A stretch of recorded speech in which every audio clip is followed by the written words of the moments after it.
চারটি সরল রেখা দ্বারা দেখো চারটি সরল রেখা দ্বারা আবদ্ধ চারটি সরল রেখা দ্বারা এখানে দেখো একটা সরল রেখা, দুইটা, তিনটা, চারটা, এই চারটা সরল রেখা দ্বারা আবদ্ধ আকৃতি, এই যে ভিতরে যে আবদ্ধ জায়গাটায়, এই আবদ্ধ আকৃতিকেই চতুর্ভুজ বলে। চারটি সরল রেখা দ্বারা আবদ্ধ আকৃতিকে চতুর্ভুজ বলে। এখন হচ্ছে আয়ত কাকে বলে আমরা দেখব। যে চতুর্ভুজের চারটি কোণই সমকোণ বা 90 ডিগ্রি। যে চতুর্ভুজের এখানে দেখো এই যে ABCD চতুর্ভুজটা, এই চতুর্ভুজের চারটি কোণই সমকোণ বা 90 ডিগ্রি।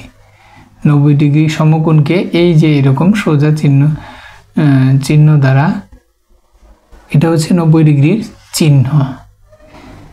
যে কোণকে 90 ডিগ্রি বোঝাতে এই যে এরকম চিহ্ন দেওয়া হয়, তাহলে এর প্রত্যেকটা কোণই সমকোণ মানে হচ্ছে 90 ডিগ্রি। যে চতুর্ভুজের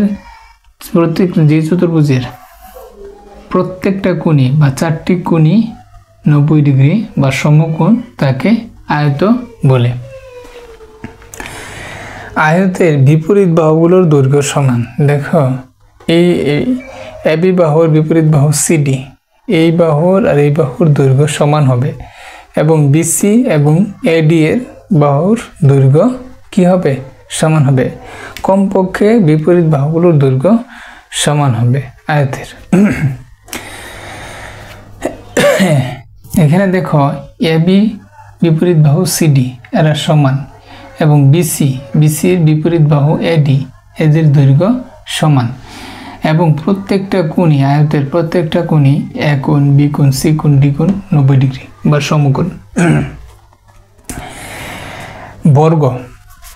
বর্গের ক্ষেত্রে যে আয়তের, ধরো এইটা একটা আয়ত, এই আয়তের যে আয়তেরই চারটি বাহুর দৈর্ঘ্য সমান যদি হয়, কোনো আয়তের চারটি বাহুর দৈর্ঘ্য সমান, এই বাহু যতটুক দৈর্ঘ্য, এই বাহু যদি 5 সেন্টিমিটার হয়, এটাও 5 সেন্টিমিটার, এটাও 5 সেন্টিমিটার, এটাও 5 সেন্টিমিটার, তাহলে যে আয়তের প্রত্যেকটা বাহুর দৈর্ঘ্য সমান, বা চারটি বাহুই তো থাকে আয়তের, যে আয়তের চারটি বাহুর দৈর্ঘ্যই সমান তাকে বর্গ বলে। এবং দেখো এখানে AB সমান BC, AB সমান BC, BC সমান CD এবং সমান DA।